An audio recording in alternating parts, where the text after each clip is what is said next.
नमस्कार दोस्तों। कहानी शुरू करने से पहले मैं आपको ये बताना चाहती हूँ कि अगर आप मोरल एंड मोटिवेशन कहानी सुनना पसंद करते हैं तो आप मेरे दूसरे चैनल एम्पावर द लाइफ पर आ सकते हैं। आपका वहाँ स्वागत है। द गोल्डन स्टोरीज में आपका स्वागत है। आइए सुनते हैं सुभद्रा कुमारी चौहान की लिखी कहानी अभियुक्ता। मजिस्ट्रेट मिस्टर मिश्रा की अदालत में एक बड़ा ही सनसनीदार मुकदमा चल रहा था। अदालत में खूब भीड़ रहती है। मामला एक 20 बरस की युवती का है जिस पर बैरिस्टर गुप्ता के लड़के के गले से सोने की जंजीर चुराने का अपराध लगाया गया है। एक तो वैसे ही किसी स्त्री के अदालत में आते ही ना जाने कहां से अदालत के आसपास मनुष्यों की भीड़ लग जाती है, और यदि कहीं स्त्री सुंदर हुई फिर तो भीड़ के विषय में कहना ही क्या। आदमी इस तरह टूटते हैं जैसे उन्होंने कभी कोई स्त्री देखी ही ना हो। इसके अतिरिक्त मजेदार बात यह भी थी कि बैरिस्टर गुप्ता स्वयं इस मामले में गवाही देने के लिए अदालत में आए थे। बैरिस्टर गुप्ता शहर के मशहूर बैरिस्टर हैं। शहर का बच्चा बच्चा उन्हें जानता है। सरकारी अफसर उनके घर जुआ खेलते हैं। शहर में कहीं नाच गाना हो तो उसका प्रबंध बैरिस्टर साहब को ही सौंपा जाता है। शराब पीने का शौक होते हुए भी वह कलवारी में कभी नहीं जाते। कलारी स्वयं उनके घर पहुंच जाती है। सरकार दरबार में उनका बहुत मान है और पब्लिक में भी, क्योंकि सरकारी अफसरों से किसका काम नहीं पड़ता। बैरिस्टर साहब हैं भी बड़े मिलनसार। पब्लिक का काम बड़ी दिलचस्पी से करते हैं। इस प्रकार के कामों में वह बहुत व्यस्त रहते हैं और दूसरे कामों के लिए उन्हें फुर्सत ही नहीं मिलती। मुकदमा शुरू हुआ। अभियुक्ता की ओर से कोई वकील ना था। वह गरीब और असहाय थी। सरकार की ओर से 300 रुपये मासिक पाने वाले कोर्ट साहब पैरवी के लिए खड़े थे। बैरिस्टर गुप्ता ने अपने बयान में कहा, मैं अभियुक्ता को एक अरसे से जानता हूँ। ये शहर में भीख मांगा करती थी। करीब 1 महीना हुआ। एक दिन मैंने अपने मकान के पास कुछ गुंडों को इसे छेड़ते देखा। मुझे इस पर दया आई। उन गुंडों को भगाकर मैं इसे अपने घर ले आया, और जब मुझे मालूम हुआ कि इसका कोई भी नहीं है तब खाने और कपड़े पर इसे अपने घर पर बच्चों को संभालने के लिए रख लिया। 15 दिन काम करने के बाद एक दिन रात को ये यकायक गायब हो गई। दूसरे दिन मैंने देखा कि बच्चे के गले की सोने की जंजीर भी नहीं है। तब मैंने पुलिस में इत्तला दी। बाद में पुलिस ने इसे सोने की चेन के साथ गिरफ्तार किया और मुझसे चेन की शिनाख्त करवाई। मैंने वैसी ही 5 चैनों में से अपनी चेन पहचान ली। अदालत की टेबल पर रखी हुई चेन को हाथ में लेकर बैरिस्टर गुप्ता ने कहा, यह चेन मेरी है, मैंने खुद इसे बनवाया था। बैरिस्टर गुप्ता का बयान खत्म हुआ। मजिस्ट्रेट ने गंभीर स्वर में अभियुक्ता की ओर देखकर पूछा, तुमको बैरिस्टर साहब से कुछ सवाल करना है? अभियुक्ता का चेहरा तमतमा उठा। वह तिरस्कार सूचक स्वर में बोली, जी नहीं, सवाल पूछना तो दूर की बात है, मैं तो इनका मुंह भी नहीं देखना चाहती। अभियुक्ता की इस निर्भीकता से दर्शकों के ऊपर आश्चर्य की लहर सी दौड़ गई। सबकी आंखें उसकी ओर फिर गईं। बैरिस्टर गुप्ता की ओर भी लोगों का ध्यान विशेष रूप से आकर्षित हुआ। उनके मुंह से एक प्रकार की दबी हुई अस्पष्ट मरमर ध्वनि सी निकल पड़ी। मुकदमे में और भी रंग आ गया। अब तो लोग अधिक ध्यान से मुकदमे की कार्रवाई को सुनने लगे। बैरिस्टर गुप्ता की बातों का समर्थन पुलिस के दूसरे गवाहों ने भी किया। एक साहब ने आकर कहा, मेरी दुकान से सोना लेकर बैरिस्टर साहब ने मेरे सामने ही ये चेन सुनार को बनाने के लिए दी थी। एक सुनार ने आकर बयान दिया, ये चेन बैरिस्टर साहब के लिए मैंने ही अपने हाथ से बनाकर उन्हें दे दी थी। तफ्तीश करने वाले थानेदार ने बतलाया कि किस प्रकार उन्होंने अभियुक्ता का पता लगाया और किस तरह चेन मांगते ही उसने यह चेन अपनी कमर से निकाल कर दे दी। थानेदार ने यह भी कहा कि अभियुक्ता इस चेन को अपनी मां की दी हुई बतलाती है। जिससे साफ मालूम होता है कि अभियुक्ता बहुत चालाक है। सरकारी गवाहों के बयान हो जाने के बाद अभियुक्ता से मजिस्ट्रेट ने पूछना शुरू किया। तुम्हारा नाम? चुन्नी। पति का नाम? मैं कुमारी हूँ। अच्छा, तो पिता का नाम? मैं नहीं जानती। मैं जब बहुत छोटी थी तब या तो मेरे पिता मर गए थे या कहीं चले गए थे। मैंने उन्हें देखा ही नहीं। मेरी माँ ने मुझे कभी उनका नाम भी नहीं बतलाया और अब तो कुछ दिन हुए मेरी माँ का भी देहांत हो गया। कहते कहते अभियुक्ता की आंखें डबडबा आई। दोनों हाथों से अपना मुंह ढककर वे सिसकियां लेने लगी। दर्शकों ने सहानुभूतिपूर्वक अभियुक्ता की ओर देखा, किंतु कोर्ट इंस्पेक्टर ने कड़े स्वर में कहा, यह नाटक यहां मत करो। जो कुछ साहब पूछते हैं उनका जवाब दो। अभियुक्ता ने अपने को संभाला और आंखें पहुंचकर मजिस्ट्रेट की ओर देखने लगी। मजिस्ट्रेट ने फिर पूछा, तुम्हारा पेशा क्या है? जी मैं मजदूरी करती हूँ और जब काम नहीं मिलता तब भीख मांगती हूँ, अभियुक्ता ने कहा। मजिस्ट्रेट ने प्रश्न किया, रहती कहाँ हो? जहाँ जगह मिल जाती है। तुमने बैरिस्टर गुप्ता के घर नौकरी की थी? जी हाँ। ये चेन तुमने उनके बच्चे के गले से चुराई? चेन को हाथ में लेकर मजिस्ट्रेट ने पूछा। अभियुक्ता ने बैरिस्टर गुप्ता की ओर देखा।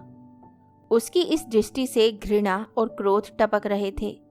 फिर उसने मजिस्ट्रेट की ओर देखकर दृढ़ता से कहा, मैंने जंजीर चुराई नहीं, वह मेरी ही है।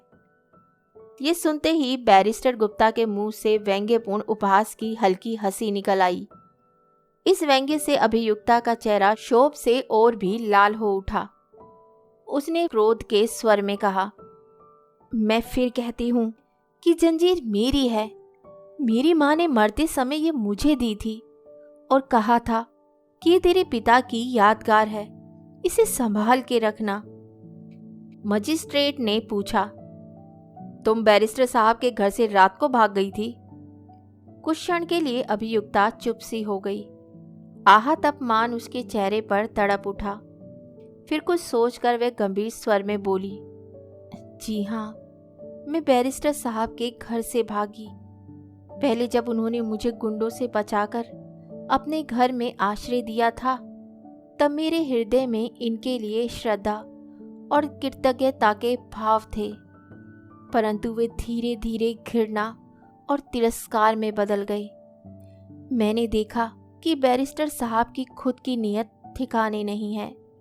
वे मुझे अपनी वासना का शिकार बनाने पर तुले हुए हैं। धीरे धीरे वे मुझे हर तरह के लालच दिखाने लगे और धमकियां देने लगे। एक दिन इसी तरह की छीना झपटी में उन्होंने मेरी यह सोने की जंजीर देख ली थी। इसीलिए चोरी का झूठा इल्जाम लगाने का इन्हें मौका मिला। मैं चोरी के डर के मारे कभी जंजीर को गले में नहीं पहनती थी, सदा कमर में खोसे रहती। अभियुक्ता का बयान सुनते ही अदालत में सन्नाटा छा गया। किसी को भी उसके बयान में किसी तरह की बनावट ना मालूम हुई। बैरिस्टर साहब के प्रति घृणा और अभियुक्ता की ओर सहानुभूति के भावों से दर्शक समाज का हृदय ओतप्रोत हो गया। सभी दिल से चाहने लगे कि वह छूट जाए, परंतु कानूनी कठिनाइयों को सोचकर सब निराश से हो गए। चेन उसकी होते हुए भी भला बेचारी इस बात का सबूत कहाँ से देगी कि चेन उसी की है। सफाई की पेशी का दिन आया। आज तो अदालत में दर्शकों की भीड़ के कारण तिल भर भी जगह खाली न थी। प्रत्येक चेहरे पर उत्सुकता छाई थी। कौन जाने क्या होता, कहीं बेचारी की चैन भी छिने और जेल भी भेजी जाए। यह न्यायालय तो केवल न्याय के ढोंग के लिए ही होते हैं। न्याय के नाम से सरासर अन्याय होता है। अदालतें धनवानों की है, गरीबों की नहीं। इस प्रकार की अनेक आलोचनाएं कानाफूसी के रूप में दर्शकों के मुंह से निकल रही थी। अंत में मजिस्ट्रेट की आवाज से अदालत में निस्तब्धता छा गई। उन्होंने अभियुक्ता से पूछा, क्या तुम इस बात का सबूत दे सकती हो कि ये चेन तुम्हारी है? जी हाँ। क्या सबूत है? तुम्हारे कोई गवाह हैं? मेरा सबूत और गवाह वही चेन है, अभियुक्ता ने चेन की ओर इशारा करते हुए कहा। सबने संदेह सूचक सिर हिलाया। कुछ ने सोचा शायद ये लड़की पागल हो गई है। मजिस्ट्रेट ने पूछा, वह कैसे? अब उनकी दिलचस्पी और बढ़ गई थी। चेन मेरे हाथ में दीजिए, मैं आपको बतला दूंगी। मजिस्ट्रेट के इशारे से कोर्ट साहब ने चेन उठाकर अभियुक्ता के हाथ में दे दी। चेन में 2 लड़ी थी और उसके बीच में एक हृदय के आकार का छोटा सा लॉकेट लगा था, जो ऊपर से देखने में ठोस मालूम पड़ता था, परंतु अभियुक्ता ने उसे इस तरह दबाया कि वह खुल गया। उसे खोलकर उसने मजिस्ट्रेट साहब को दिखलाया। फिर बोली, यही मेरा सबूत है। यह मेरे पिता की तस्वीर है। मजिस्ट्रेट ने उत्सुकता से वह लॉकेट अपने हाथ में लेकर देखा और देखते ही रह गए। लॉकेट के अंदर एक 20 वर्ष के युवक का फोटो था। मजिस्ट्रेट ने उसे देखा। उनकी दृष्टि के सामने से अतीत का एक धुंधला सा चित्रपट फिर गया। 20 वर्ष पहले वे कॉलेज में बीए फाइनल में पढ़ते थे। उनके मेस की महाराजिन बुढ़िया थी, इसलिए कभी कभी उनकी नातिन भी रोटी बनाने आ जाया करती थी। उसका बना हुआ भोजन बहुत मधुर होता था। वे थी भी बड़ी हंसमुख और भोली। धीरे धीरे वे उसे अच्छी अच्छी चीजें देने लगे। छिप छिप कर मिलना जुलना भी आरंभ हुआ। वह रात के समय बुढ़िया महाराजिन और उसकी नातिन को उसके घर तक पहुंचाने भी जाने लगे। एक रात को वे लड़की अकेली थी। चांदनी रात थी और वसंती हवा भी चल रही थी। घने वृक्षों के नीचे अंधकार और चांदनी के टुकड़े आंख मिचौली खेल रहे थे। वहीं कहीं एकांत स्थान में उन्होंने अपने आप को खो दिया। कॉलेज बंद हुआ और विदाई का समय आया। उस रोती हुई प्रेसी को उन्होंने एक सोने की चैन फोटो वाले लॉकेट के साथ अपनी यादगार में दे दी। सिसकियों और हृदय स्पंदन के साथ बड़ी कठिनाई से वह विदा हुए। यह उनका अंतिम मिलन था। उसके बाद वे उस कॉलेज में पढ़ने के लिए नहीं गए, क्योंकि वहाँ लॉ क्लास नहीं था। वे धीरे धीरे उन सब बातों को स्वप्न की तरह भूल गए।